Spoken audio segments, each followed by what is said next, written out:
todo aquele que nele crê não pereça. O herói do céu é Deus. Os anjos não adoram mansões ou ruas brilhantes. Nem portões, nem pedras preciosas levam as hostes a cantarem. Mas Deus leva. Sua majestade move a caneta dos poetas do céu e desperta o temor de seus cidadãos. Eles têm uma resposta para a oração de Davi, cuja duração é a eternidade. Uma coisa pedi ao Senhor: contemplar a formosura do Senhor. Salmo 27, versículo 4. O que mais garante um olhar? Os habitantes do céu se maravilham o tempo todo com os pecados que Deus perdoa, com as promessas que cumpre, com o plano que executa. Ele não é o grande marechal do desfile, ele é o desfile. Ele não é o acontecimento principal, ele é o único acontecimento. Sua Broadway se distingue por ter um único palco e um único astro, o próprio Deus. Ele apresenta a única produção e convida cada alma vivente a participar. Neste exato momento, ele envia convites aos milhões. Sussurra através da bondade de um avô ou avó, grita através de um tsunami. Através de um enterro, ele adverte que a vida é frágil. Através de uma doença, ele lembra que os dias estão contados. Deus pode falar por meio da natureza ou do cuidado, da majestade ou do contratempo. Mas por meio de todos e a todos, ele faz o convite. Venha desfrutar de mim para sempre. Contudo, muitas pessoas não têm o desejo de fazer isso. Não querem nada que tenha a ver com Deus. Ele fala, elas tampam os ouvidos. Ele ordena, elas debocham. Não querem que ele lhes diga como viver. Zombam do que ele diz sobre o casamento, o dinheiro, o sexo ou sobre o valor da vida humana. Consideram o Filho de Deus como uma piada e a cruz como uma completa loucura. Passam a vida pedindo para que Deus as deixe em paz. E no momento em que dão o último suspiro, ele respeita o pedido delas. Está lá em Mateus, capítulo 7, versículo 23. Nunca vos conheci. Apartai-vos de mim, vós que praticais a iniquidade. Esse versículo nos leva à mais triste das realidades cristãs, o inferno. Nenhum assunto desperta maior resistência. Quem quer pensar em castigo eterno? Preferimos entregar a questão ao acaso, fazendo piadas sobre os que estão lá ou transformando o substantivo em uma expressão impertinente. Aquele jantar estava um inferno. Estranho é que não fazemos o mesmo com as tragédias menores. Você nunca ouve "meu jogo de golfe virou uma prisão", ou então "este congestionamento está uma AIDS". Parece que existe uma conspiração para banalizar o inferno. Alguns preferem esterilizar o assunto, rejeitando-o como uma impossibilidade moral.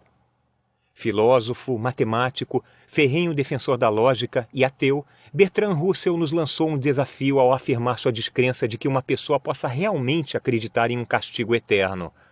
Ou, como mais comumente se acredita, um Deus amoroso não mandaria pessoas para o inferno. Os líderes religiosos cada vez mais concordam. Martin Marty, um historiador da Faculdade de Teologia da Universidade de Chicago, examinou 100 anos de alguns jornais acadêmicos à procura de registros sobre o inferno. Não encontrou nenhum. Segundo ele, o inferno desapareceu e ninguém percebeu. É fácil entender por quê. O inferno é um assunto terrível. Qualquer pessoa que discute sobre ele com leveza ou o anuncia com alegria não refletiu a fundo sobre ele. Os autores das Escrituras mergulhavam as penas em tintas escuras para descrever a natureza do inferno. Na sua epístola, Judas fala da negrura das trevas. No Evangelho segundo Mateus, fala-se em pranto e ranger de dentes. Na segunda epístola aos Tessalonicenses, teme-se a eterna perdição. Vislumbrar o abismo não irá clarear seu dia, mas irá iluminar seu entendimento acerca de Jesus.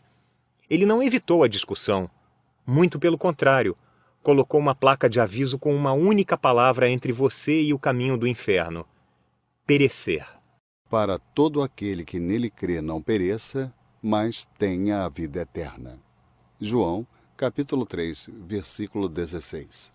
Jesus falava do inferno com frequência. 13% de seus ensinos se referem ao juízo eterno e ao inferno. 2/3 de suas parábolas estão relacionados à ressurreição e ao juízo. Jesus não era cruel ou caprichoso, mas contundente. Sua sinceridade impressiona. Em Mateus capítulo 10, versículo 28, ele fala em termos tangíveis. Temei antes aquele que pode fazer perecer no inferno a alma e o corpo. Em Lucas capítulo 16, versículo 24, ele cita o homem rico no inferno, suplicando para que Lázaro molhe na água a ponta do seu dedo e lhe refresque a língua. Palavras como corpo, dedo e língua pressupõem um estado físico no qual a garganta anseia por água e a pessoa implora por alívio físico. Nos Atos dos Apóstolos, capítulo 1, versículo 25, os apóstolos disseram que Judas Iscariotes fora para o seu próprio lugar. O termo grego para lugar é topos, que significa localização geográfica.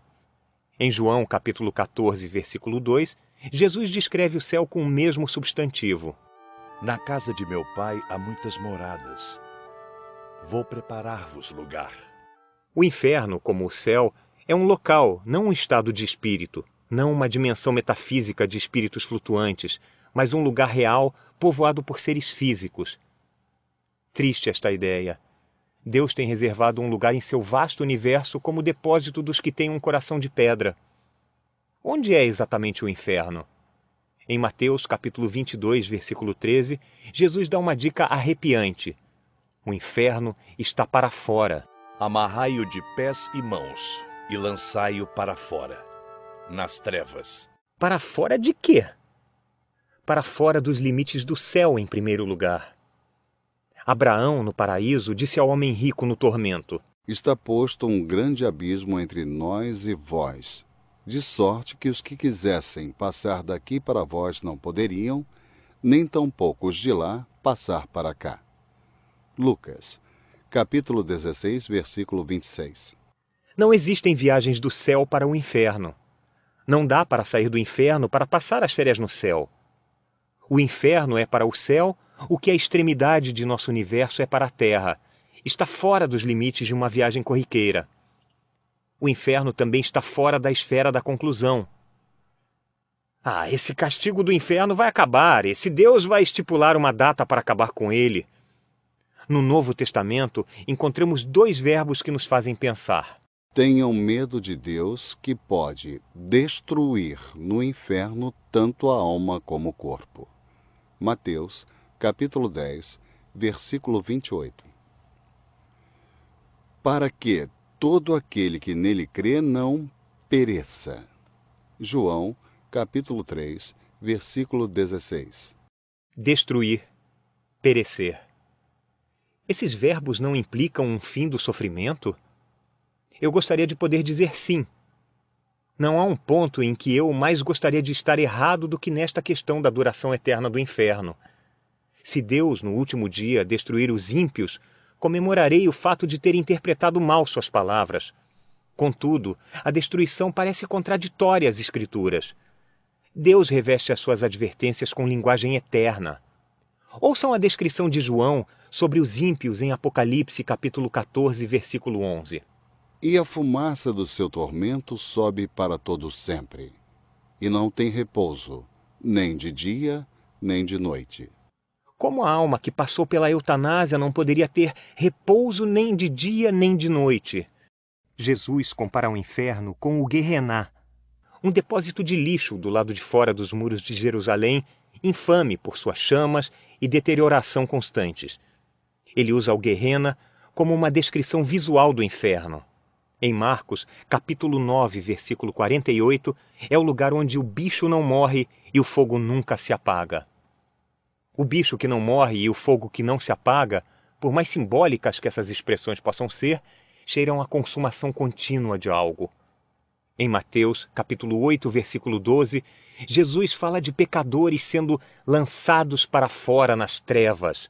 Ali haverá choro e ranger de dentes. Como uma pessoa que não existe pode chorar ou ranger os dentes? Jesus descreve a duração do céu e do inferno com o mesmo adjetivo, eterno. Em Mateus capítulo 25, versículo 46, ele nos diz: E irão estes para o tormento eterno, mas os justos para a vida eterna. O inferno dura a mesma coisa que o céu. Talvez tenha uma porta nos fundos ou um dia de colação de grau, mas não descobri. Muita coisa perece no inferno. A esperança perece, a felicidade perece, mas o corpo e a alma dos que negam a Deus continuam do lado de fora, sem o céu, sem esperança e sem a bondade de Deus. Nenhum de nós viu um mundo tão privado de bênçãos. Até os recônditos mais desprezíveis da humanidade conhecem a graça de Deus. Pessoas que não querem nada com Deus ainda desfrutam de seus benefícios. Adolf Hitler testemunhou a maravilha dos Alpes. Saddam Hussein desfrutou do nascer do sol avermelhado no deserto. O ditador, o molestador de crianças, o estuprador em série e o traficante de drogas desfrutam da mesma graça da bondade de Deus.